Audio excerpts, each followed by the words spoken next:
ಸ್ನೇಹಿತರೆ ನಮಸ್ಕಾರ. ಒಂದು ವ್ಯವಹಾರದ ಬಗ್ಗೆ ಬಿಸ್ನೆಸ್ನ ಹೇಗೆ ಇಂಪ್ರೂವ್ ಮಾಡ್ಕೋಬೋದು ಅನ್ನೋದನ್ನ ಸ್ವಲ್ಪ ಮಾತಾಡೋಣ ಇವತ್ತು.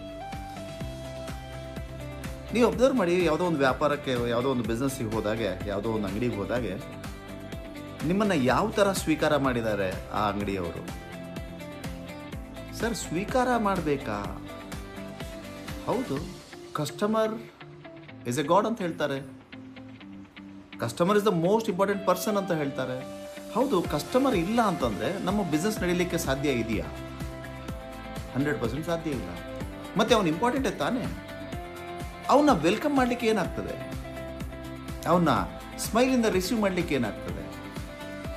ಸ್ನೇಹಿತರೆ, ಬಿಸ್ನೆಸ್ಸಲ್ಲಿ ಇವತ್ತಿನ ಜಗತ್ತು ಎಲ್ಲ ಕಡೆ ಮಾತಾಡ್ತಿರೋದು ಆರ್ಟಿಫಿಷಿಯಲ್ ಇಂಟೆಲಿಜೆನ್ಸು ಎಲ್ಲದನ್ನ ರೀಪ್ಲೇಸ್ ಮಾಡುತ್ತೆ ಅಂತ ಹೇಳಿ. ಬಟ್ ಇನ್ನೊಂದು ಪದ ಇದೆ ಇವತ್ತಿನ ಬಿಸ್ನೆಸ್ ವರ್ಲ್ಡಲ್ಲಿ ಮಾತಾಡೋದು, ಅಥವಾ ದೊಡ್ಡ ದೊಡ್ಡ ಕಂಪನೀಸಲ್ಲಿ ಮಾತಾಡೋದು, which is called emotional intelligence. Emotional intelligence ಅಂತಂದರೆ ನನ್ನ ಇಂಟೆಲಿಜೆನ್ಸು ಆ ಕಡೆಯವ್ರ ಎಮೋಷನ್ಸ್ನ ಅರ್ಥ ಮಾಡ್ಕೊಳ್ಳೋದು. ಹೌದು, ಆ ಕಡೆ ನಮ್ಮ ಹತ್ರ ಕಸ್ಟಮರ್ ಬಂದಿರೋ ಗ್ರಾಹಕರಿಗೆ, ಅವರಿಗೆ ಎಮೋಷನ್ಸ್ ಇದೆ ಅಲ್ವಾ?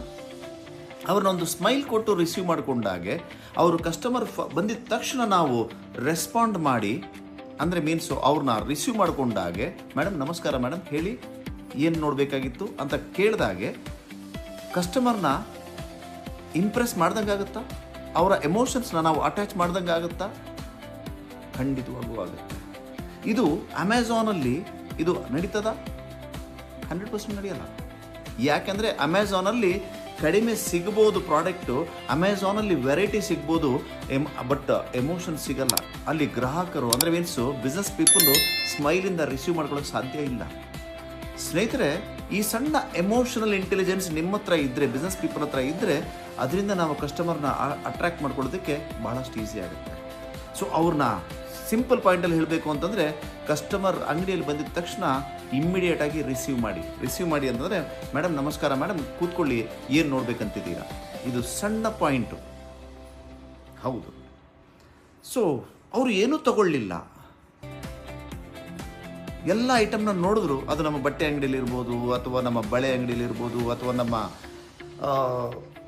ಬುಕ್ ಸ್ಟೋರಲ್ಲಿರ್ಬೋದು, ಅಥವಾ ಎನಿ ಬಿಸ್ನೆಸ್ಸಲ್ಲಿ ಅವ್ರು ಪರ್ಚೇಸ್ ಮಾಡಲಿಲ್ಲ. ಸಾಧಾರಣವಾಗಿ ನಮಗೆ ನೋವಾಗುತ್ತೆ. ಯಾಕೆಂದರೆ ಅವ್ರು ಏನೂ ಕೊಂಡ್ಕೊಳ್ಳಿಲ್ಲಲ್ಲ ಅಂತ ಹೇಳಿ ಇವತ್ತು ಕೊಂಡ್ಕೊಂಡಿಲ್ಲ ಅಂದರೆ ನೆಕ್ಸ್ಟ್ ಟೈಮ್ ಅವ್ರು ಬರಲ್ವಾ? ನೆಕ್ಸ್ಟ್ ಟೈಮ್ ಅವ್ರು ಕೊಂಡ್ಕೊಳ್ಳೋದಕ್ಕೆ ಸಾಧ್ಯ ಇಲ್ವಾ? ಹೋಗೋ ಟೈಮಲ್ಲಿ ಅವ್ರು ಕೊಂಡ್ಕೊಂಡಿಲ್ಲ ಅಂತಂದರೆ ನಿಮ್ಮ ಹತ್ರ ಐಟಮ್ ಚೆನ್ನಾಗಿಲ್ಲ ಅಂತಲ್ಲ, ಪ್ರಾಬಬಲಿ ಅವರಿಗೆ ಇಷ್ಟ ಆಗಿರೋ ಐಟಮು ಅಲ್ಲಿ ಸಿಗಲಿಲ್ಲ, ಅದಕ್ಕೆ ರಿಟರ್ನ್ ಹೋಗಿರ್ಬೋದು. ಸೊ ಹೋಗೋ ಟೈಮಲ್ಲಿ ಸ್ನೇಹಿತರೆ ಒಂದು ಸಣ್ಣ ಥ್ಯಾಂಕ್ಸಿಂದ ಹೇಳಿ, ಅಥವಾ ಅದಕ್ಕಿಂತ ಮುಂಚೆ ಏನು ಮೇಡಮ್ ಐಟಮ್ ಲೈಕ್ ಆಗಿಲ್ವಾ ಅಂತ ಕೇಳ್ಬೋದಲ್ವಾ? ಅವರ ಟೇಸ್ಟ್ ಕೇಳ್ಬೋದಲ್ವಾ? ಅವ್ರು ಹೇಳ್ಬೋದು ಮೋಸ್ಟ್ಲಿ, ಸರ್ ಇದು ಚೆನ್ನಾಗಿದೆ ಐಟಮು, ನನಗೆ ಈ ಡಿಸೈನ್ ಬೇಕಾಗಿತ್ತು. ಆಯಿತಾ ಮ್ಯಾಮ್, ನೆಕ್ಸ್ಟ್ ಟೈಮ್ ಬಂದಾಗೆ ನಿಮಗೆ ಆ ಐಟಮ್ನ ಬಂದಾಗ ನಾನು ಹೇಳ್ತೀನಿ ಮೇಡಮ್, ನಿಮ್ಮ ಸ್ವಲ್ಪ ನಂಬರ್ ಕೊಟ್ಟು ಹೋಗಿ ಅಂತ ಹೇಳಿದಾಗ ಅವ್ರ ಹತ್ರ ನಂಬರು ಸಿಕ್ಕಿದಂಗಾಗುತ್ತೆ, ಅವ್ರ ರಿಲೇಷನ್ಶಿಪ್ಪು ಬೆಳೆದಂಗಾಗುತ್ತೆ. ಹೋಗೋ ಟೈಮಲ್ಲಿ ಅವ್ರಿಗೊಂದು ಥ್ಯಾಂಕ್ಸ್ ಹೇಳಿ ಕಳಿಸಿ, ಮೇಡಮ್ ಪುನಃ ಬನ್ನಿ ಮೇಡಮ್, ಒಂದು ವಾರದಲ್ಲಿ ಮತ್ತೆ ಕೆಲವು ಐಟಮ್ ಬರುತ್ತೆ ಅಂತ ಹೇಳಿ ಕಳಿಸಿ. ಇದರಿಂದ ಎಮೋಷನ್ಸಿಂದ ಕಸ್ಟಮರ್ನ ನಾವು ಅಟ್ರ್ಯಾಕ್ಟ್ ಮಾಡಿಕೊಂಡಾಗೆ ಗ್ರಾಹಕರು ಮತ್ತೆ ಮತ್ತೆ ನಮ್ಮ ಅಂಗಡಿಗೆ ಬರೋದಕ್ಕೆ ಸಾಧ್ಯ ಇದೆ. ಹೇಳ್ತಾ ಇದ್ದೆ ಸ್ನೇಹಿತರೆ, ಯಾವುದೇ ಬಿಸ್ನೆಸ್ನ ಆರ್ಟಿಫಿಷಿಯಲ್ ಇಂಟೆಲಿಜೆನ್ಸ್ ರೀಪ್ಲೇಸ್ ಮಾಡುತ್ತೆ ಅಂದ್ಕೊಳ್ಳೋದು ಹುಚ್ಚುತನ. ಯಾಕಂದರೆ ಯಾವುದೇ ಇರಲಿ, emotional intelligence very much important. ಕಸ್ಟಮರ್ನ ಅಟ್ರ್ಯಾಕ್ಟ್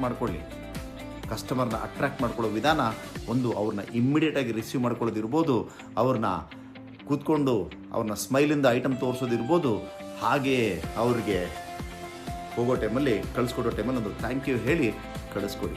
ಇದರಿಂದ ಬಿಸ್ನೆಸ್ ಸಖತ್ ಡೆವಲಪ್ ಆಗುತ್ತೆ. All the very best my dear friends. In the next video ಕೆಲವು ಸಣ್ಣ ಟೆಕ್ನಿಕ್ಸ್ ಮಾತಾಡೋಣ. ನಾನು ಐಟಮ್ಸ್ನ ಹೇಗೆ ತೋರಿಸ್ಬೇಕು ವ್ಯಾಪಾರದಲ್ಲಿ ಅನ್ನೋದ್ರ ಬಗ್ಗೆ ಮಾತಾಡೋಣ. ಹಾಗೆ ಇನ್ನೂ ಕೆಲವು ವೀಡಿಯೋಸಲ್ಲಿ ನನ್ನ ಡಿಸ್ಪ್ಲೇಲಿ ನನ್ನ ಐಟಮ್ಸ್ನ ಹೇಗೆ ಇಟ್ಕೋಬೇಕು ಅನ್ನೋದ್ರ ಬಗ್ಗೆ ಕೂಡ ನಾವು ಮಾತಾಡೋಣ ಸ್ನೇಹಿತರೆ, ನೆಕ್ಸ್ಟ್ ಸೆಷನ್.